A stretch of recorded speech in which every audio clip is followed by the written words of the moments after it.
carrying across the stunned faces of my colleagues. Due to consistent underperformance and client complaints, I stood frozen, my presentation still glowing on the screen behind me. The quarterly results showing my division had exceeded targets by 32%. The division I had built from nothing.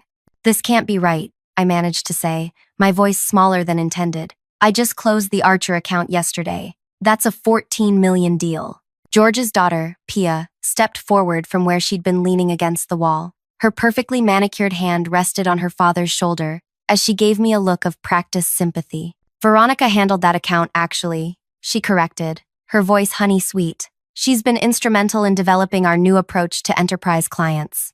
The room swam before my eyes. My approach, my client, my 5 years of work. "Security will escort you to collect your personal items," George continued, nodding toward the door where 2 guards suddenly materialized. "Your building access has been terminated," someone whispered. Someone else shifted uncomfortably in their chair. No one made eye contact with me. "Congratulations are in order, by the way," George added, his voice brightening as he turned to address the room. "Thanks to Pia's innovative sales framework, we've officially crossed the 100 million threshold this quarter." Applause broke out, hesitant at first, then building as people realized keeping their jobs meant playing along. Through the wall of sound, I watched Pia accept congratulations with practiced modesty. "She's the future of this company," George proclaimed proudly. As security guided me toward the elevator, I caught sight of my reflection in the glass doors. Face pale, eyes wide with shock. 5 years of my life, my innovative methodology, my client relationships, all stolen in an instant. In the lobby, rain pounded against the windows as I clutched the small cardboard box containing my desk plant and framed credentials. The security guard awkwardly handed me my coat. "Sorry," he mumbled, before stepping back into the elevator. Standing alone in that vast marble lobby, watching raindrops race down the windows like tears, something hardened inside me. The humiliation crystallized into something else entirely. My phone buzzed in my pocket. Unknown number. "Hello?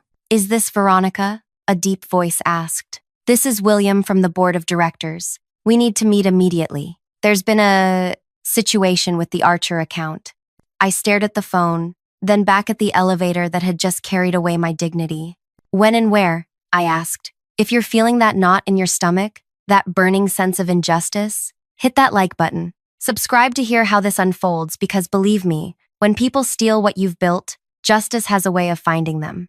Comment if you've ever watched someone take credit for your work. I'm about to show you what happens when they pick the wrong person to betray. My name is Veronica Wade. At 34, I was the youngest person to ever make senior sales director at my company. At least until Pia arrived. Growing up with a single mother who worked 3 jobs to keep us afloat taught me 2 valuable lessons. Work harder than everyone else, and never expect recognition for it. While other kids got summer vacations, I got summer jobs. While college classmates partied, I studied behavioral economics and psychology, fascinated by what makes people tick and what makes them buy. I cultivated a calm demeanor that hid my strategic mind. I learned to read people, their hesitations, their unspoken concerns, their decision-making patterns. I built this skill into a methodology that transformed how we approached high-value clients. When I joined the company 5 years ago, we were struggling to hit 10 million in annual revenue. I spent 18-hour days building relationships, analyzing data, and perfecting my approach. By my 3rd year, my division alone brought in 45 million. Then George hired his daughter. Pia arrived 6 months ago with her designer clothes and business school theories. 26 years old with 0 real-world experience, but the unshakable confidence of someone who's never faced consequences. Her father introduced her as our new strategic innovation consultant. She'll be shadowing various departments to learn the business from the ground up, George had announced proudly during her introduction. Pia graduated top of her class from business school and turned down offers from several major competitors to join our family here. Everyone clapped. I smiled politely and returned to my work. 2 days later, she appeared at my office door. "Daddy says you're the best," she said, leaning against my doorframe. "He says if I want to understand this business, I should learn from you." Looking back, I should have noticed how her eyes cataloged everything in my office, the client files, the strategy documents, my notebook of meeting notes, but I was flattered and foolish. "Happy to help," I replied, For weeks, she followed me everywhere, to client meetings where she observed how I tailored presentations to address each decision-maker's specific concerns, to strategy sessions where I explained my methodology for identifying client pain points before they voiced them. She took notes constantly, asked thoughtful questions, and seemed genuinely interested in learning.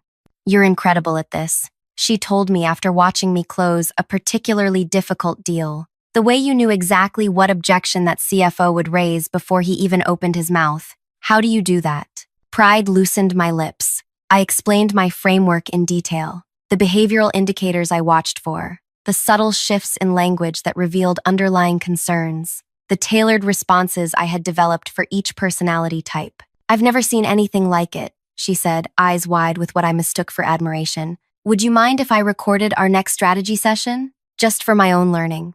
The first change came subtly. My weekly strategy meeting with George was rescheduled without notice. When I asked his assistant about it, she seemed uncomfortable. "Pia had some ideas she wanted to present to her father first," she explained hesitantly. "They thought it would be more efficient this way." Then my access to our client database was temporarily restricted due to system updates. When restored, I noticed several of my highest value clients had been reassigned to team accounts. One morning, I arrived to find a group gathered around Pia in the conference room. Through the glass, I could see my own slides projected on the screen, the same deck I had developed to explain my sales methodology, with the title changed to Pia's Enterprise Framework for Decision Acceleration. When I entered, the conversation halted. "Veronica!" George beamed. "Pia was just sharing her innovative approach to enterprise sales. Absolutely groundbreaking stuff." "That's my presentation," I said quietly. "Those are my slides."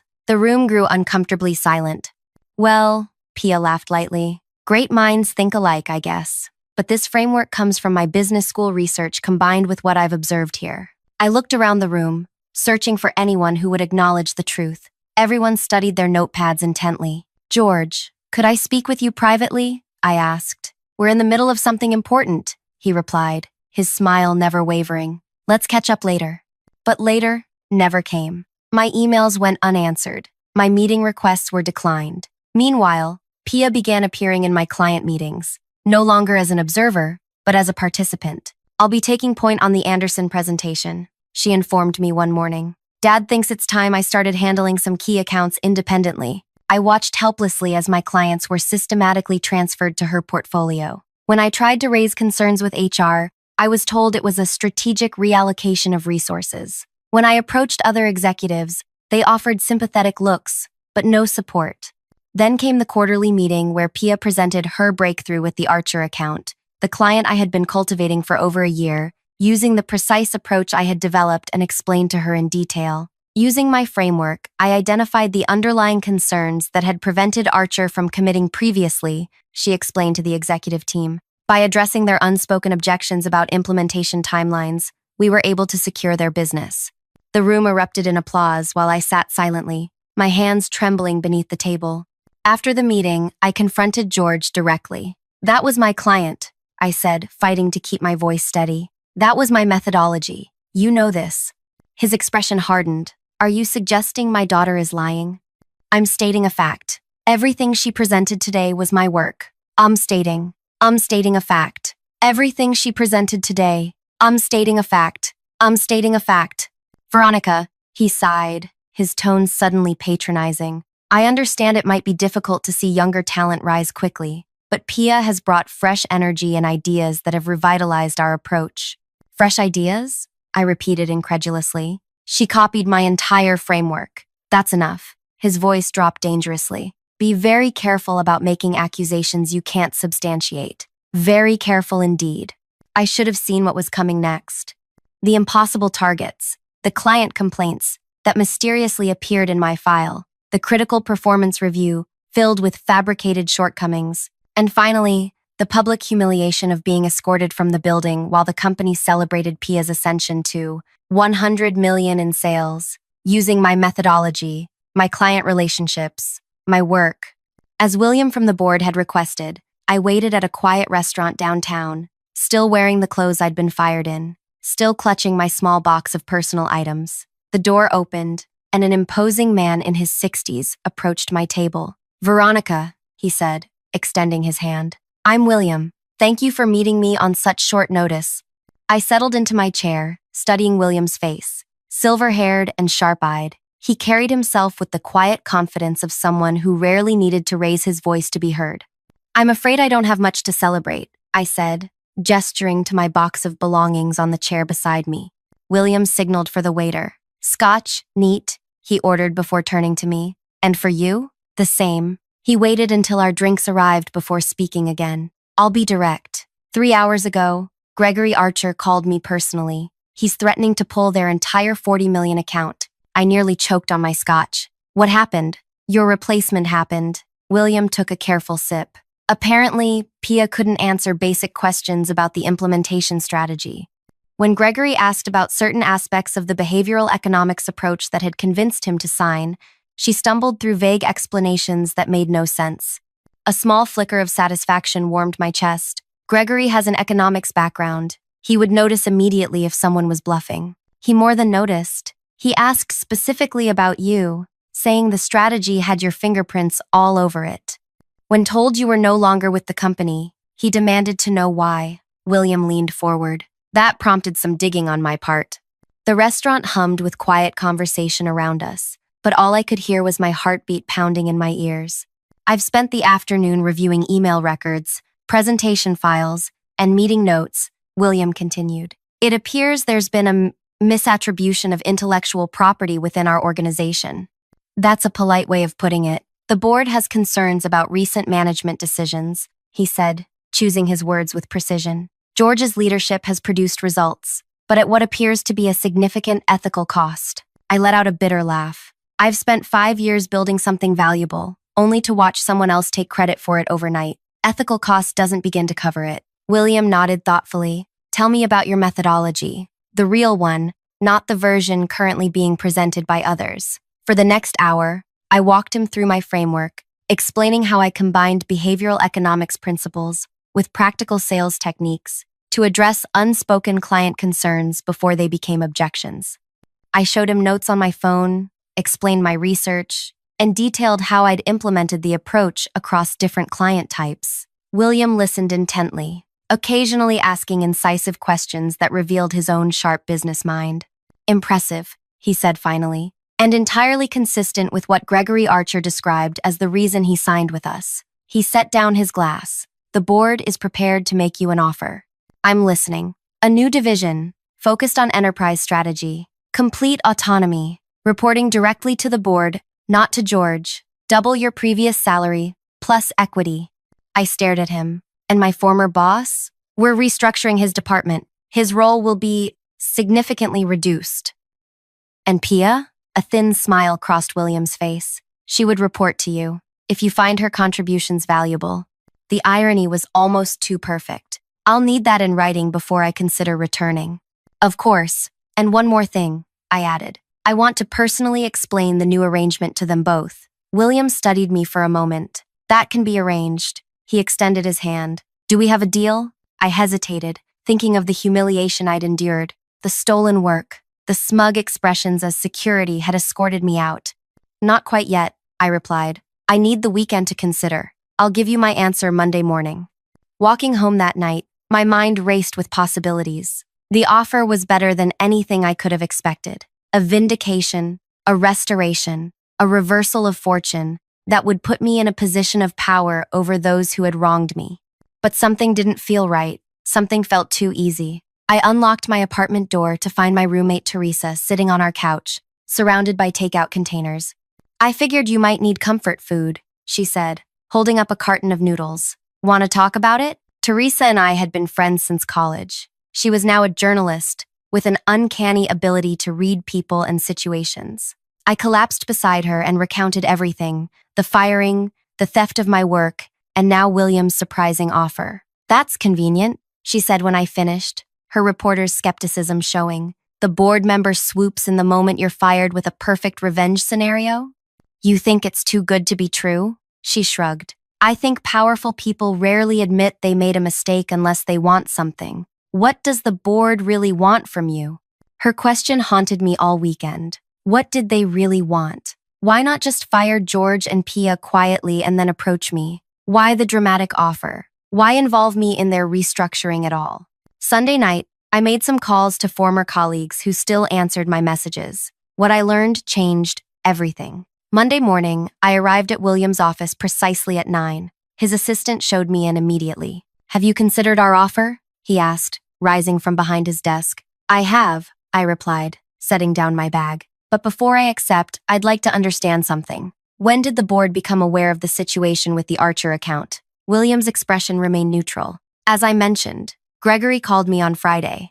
"That's interesting," I said, "because according to the meeting minutes I obtained yesterday, the board discussed concerns about the Archer implementation 3 weeks ago. Gregory had already raised questions by then." A flicker of surprise crossed William's face. "You've been busy." "I've also learned that the company's under investigation by the SEC for financial discrepancies that began 8 months ago, right around when George's daughter joined the company." William's eyes narrowed slightly. "Where did you hear that? Does it matter? What matters is that you didn't approach me because of some sudden revelation about stolen work. You approached me because you need someone who understands the Archer account to save a $40 million deal that's about to collapse, and to potentially take the fall if the SEC investigation goes south." The room fell silent as William considered his response. Finally, he sighed. "You're partially correct. The SEC situation is delicate. And yes, we need the Archer account secured immediately.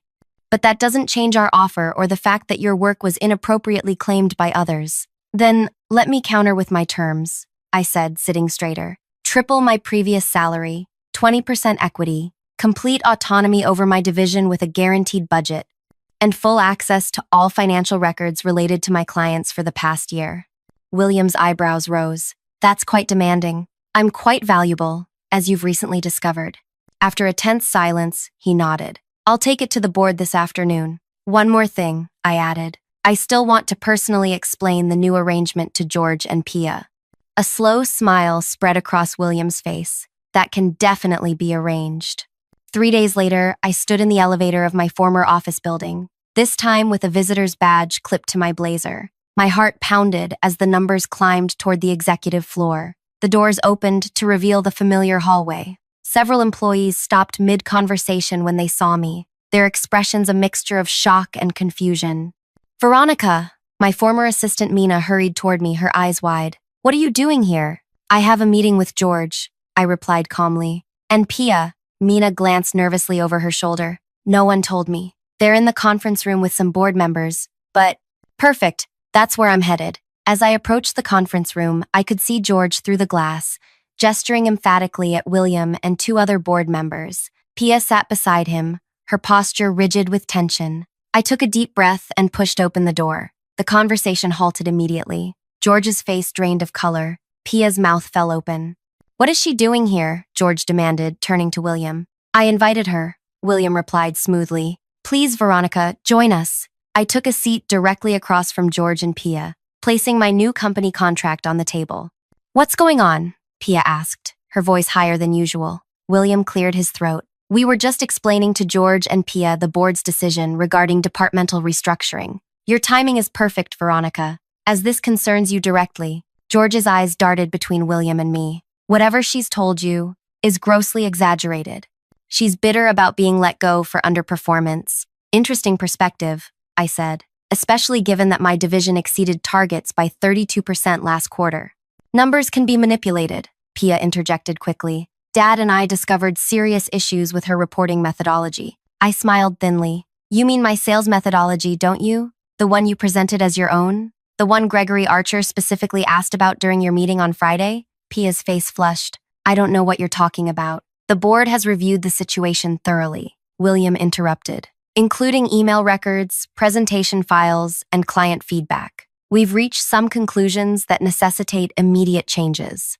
George straightened in his chair. "As CEO, I should have been consulted before any decisions." "As CEO, you serve at the pleasure of the board," one of the other directors cut in. "A board that's deeply concerned about ethical breaches and potential securities violations under your leadership." The blood drained from George's face. "Securities violations? That's absurd." William slid a folder across the table. "The SEC doesn't think so. They've flagged several transactions related to the Archer account and others, transactions that coincidentally began around the time your daughter joined the company. Pia's hand trembled as she reached for her water glass. Those transactions were all approved through proper channels. By your father, I noted. Convenient. William turned to me. Veronica, the board has approved your terms. Would you like to explain your new position?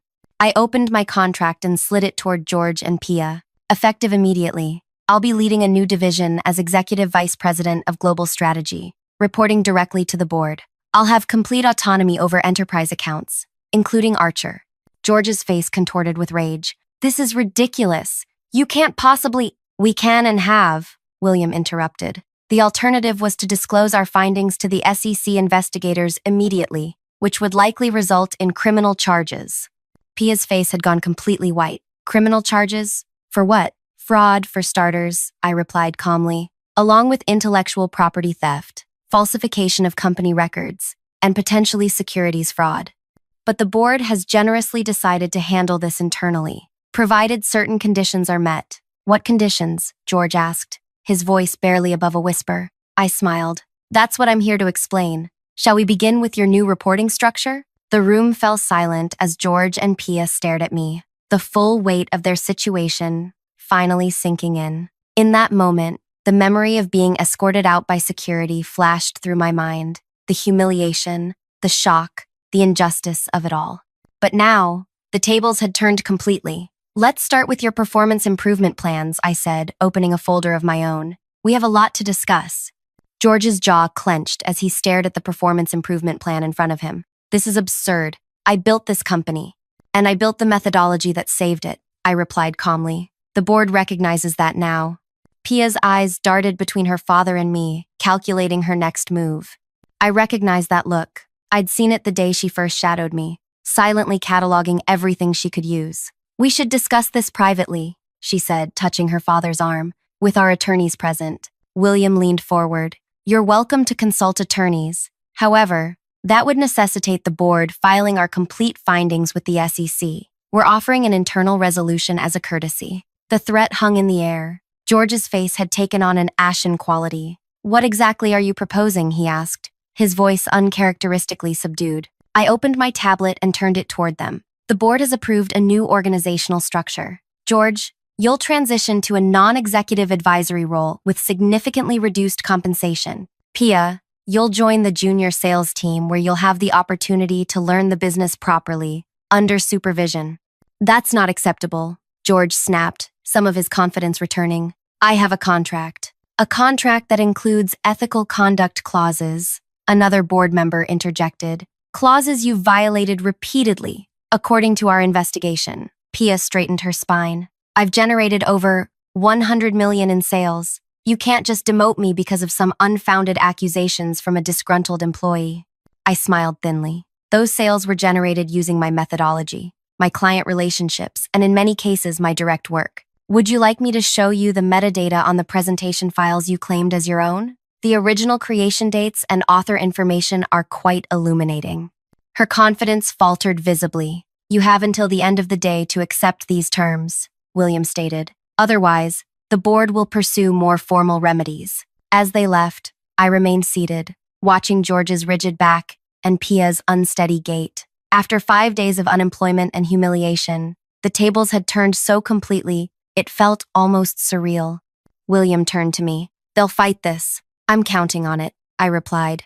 The next morning, I arrived early to find my new office being prepared. Ironically, it was George's former space. The nameplate had already been changed to read Veronica Wade, Executive Vice President. Mina appeared at my door, hesitant. The team is gathered in the conference room as you requested. Thank you. Has there been any word from George or Pia? George cleared out his office last night. Pia hasn't been seen since yesterday's meeting. I nodded, unsurprised. Let's not keep everyone waiting. Walking into the conference room felt like stepping into an alternate reality. The same people who had watched my humiliation days ago now stood as I entered, their expressions a mixture of confusion, awe, and wariness. Good morning, I began. As you may have heard, there have been some organizational changes. I'll be leading a new division focused on enterprise strategy, reporting directly to the board. Murmurs rippled through the room. I understand this is sudden. You have questions. You're wondering what happened with George and Pia. You're concerned about your own positions. I paused, meeting their eyes. Those concerns are valid. The room fell silent. Over the next week, I'll be meeting with each of you individually to discuss your roles going forward. What I value above all else is integrity and genuine contribution. Those who have both will thrive. Those who don't, I let the implication hang. As the meeting concluded, my phone buzzed with a message from William. George is demanding a meeting with the full board, claims to have evidence of financial irregularities involving you. My heart skipped a beat. I'd expected resistance, but not a direct counterattack. What evidence could he possibly have fabricated overnight? 3 hours later, I sat in the boardroom across from George and his attorney. Pia was conspicuously absent. Thank you for accommodating this emergency meeting, George began, his composure restored. Yesterday's discussion caught me off guard, but I've since had time to gather relevant information the board should consider. He slid folders to each board member. These documents show that Veronica had been systematically undermining company operations for months, presumably to position herself for exactly this kind of takeover. I kept my expression neutral as board members opened the folders. You'll note, George continued, that client complaint reports began appearing shortly after Veronica was informed she would be sharing accounts with my daughter. The timing suggests retaliatory fabrication. William frowned. These complaints are from your records, George. The same records you used to justify her termination. Exactly, George smiled. Records I now believe she manipulated. Our IT department discovered her system credentials were used to access these files during unusual hours. A cold weight settled in my stomach. I hadn't accessed any such files, which meant someone had used my credentials without authorization. Someone like Pia. George's attorney spoke up. Additionally, we have concerns about Miss Wade's relationship with Gregory Archer. Their communications suggest a personal connection that may violate company policy regarding client relationships. This was getting dangerous. Gregory and I had a strictly professional relationship, but any implication otherwise could damage both our reputations. Where is Pia today? I asked, changing the subject deliberately. George hesitated. She's pursuing other opportunities. That's interesting, I replied, opening my own folder, because according to these bank records, she transferred $2.4 million to an offshore account yesterday afternoon, money that appears to have originated from company funds. The boardroom went silent. William looked sharply at me. This was information even he hadn't seen yet. That's preposterous, George sputtered. These documents must be falsified. They were provided by the Financial Crimes Unit this morning, I replied, along with records of similar transfers dating back 6 months, all authorized under your authentication codes, George. His face paled. I never authorized any such transfers. Perhaps not knowingly, I conceded, but the audit trail is clear. Your credentials were used, just as you claim mine were used to access those complaint files. George's attorney whispered urgently in his ear. There's something else the board should know, I continued, passing another document to William. This morning, Gregory Archer contacted me about unusual language in his contract, language that doesn't match what he originally signed. The altered version would have allowed the company to claim his intellectual property under certain conditions. William studied the document, his expression darkening. When was this change made? According to the metadata, 3 weeks ago, using George's system credentials. George shook his head desperately. I didn't do this. Pia must have... He stopped abruptly, realizing his mistake. Must have what, George? I asked quietly. Used your credentials without authorization? Altered client contracts? Transferred company funds? Just as you accused me of misusing system access? The room fell into tense silence as George's defense crumbled before our eyes. Where is Pia now? William asked. George stared at the table. I don't know. She's not answering my calls. Over the next 2 weeks, the truth emerged in painful clarity. Pia had been systematically siphoning funds while using my methodology to boost sales figures, creating the illusion of unprecedented success. When I became an obstacle, she orchestrated my removal, never expecting I would find allies on the board. What she hadn't counted on was my meticulous documentation of my work, or my friendship with Teresa, whose investigative journalist skills had helped uncover the money trail in a single weekend. By the time international authorities located Pia at a resort in the Cayman Islands, the company was in full damage control mode. George had been formally removed as CEO, and criminal charges were pending against both him and his daughter. 1 month after my humiliating escort from the building, I sat in my office, reviewing quarterly projections when Mina announced a visitor. "Gregory Archer is here to see you." Gregory entered with a wide smile. "The prodigal client returns," he joked. "Thanks for your patience through all this," I said, gesturing for him to sit. "It's been a chaotic transition." "Worth waiting for," he replied. Though I must admit, I never expected such drama when I raised those implementation questions.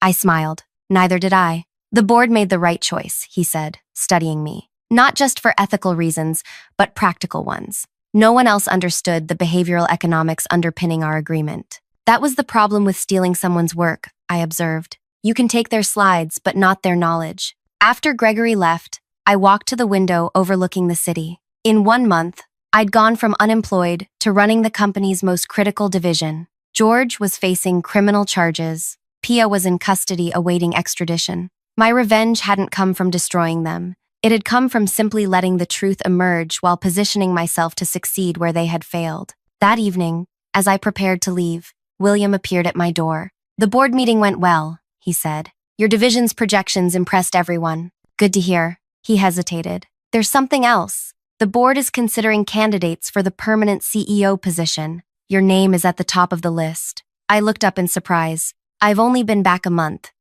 in which you've stabilized our largest accounts, rebuilt team morale, and implemented transparent processes that have impressed the auditors." He smiled. "Not bad for someone who was escorted out by security 5 weeks ago." As William left, I sat back in my chair, letting the news sink in. CEO, the position George had guarded so jealously, the position from which he had orchestrated my humiliation. My phone buzzed with a text from Teresa. "Dinner to celebrate your 1-month workversary?" I smiled as I typed my reply. "Yes, and I might have some breaking news to share." Slipping my phone into my pocket, I took one last look around what had been George's office, the place where he had sat smugly while telling me his daughter was the future of the company. He had been right about one thing. The company did have an extraordinary future ahead. It just wouldn't include either of them. If this story struck a chord with you, hit that subscribe button right now. We've all faced moments when someone took credit for our work or tried to push us aside, and there's nothing more satisfying than seeing hard work and integrity ultimately win. Drop a comment sharing your own experience with workplace betrayal and how you handled it. Remember, success isn't just about climbing to the top. It's about how you treat people on your way there. Like this video if you believe talent and truth always find a way to shine.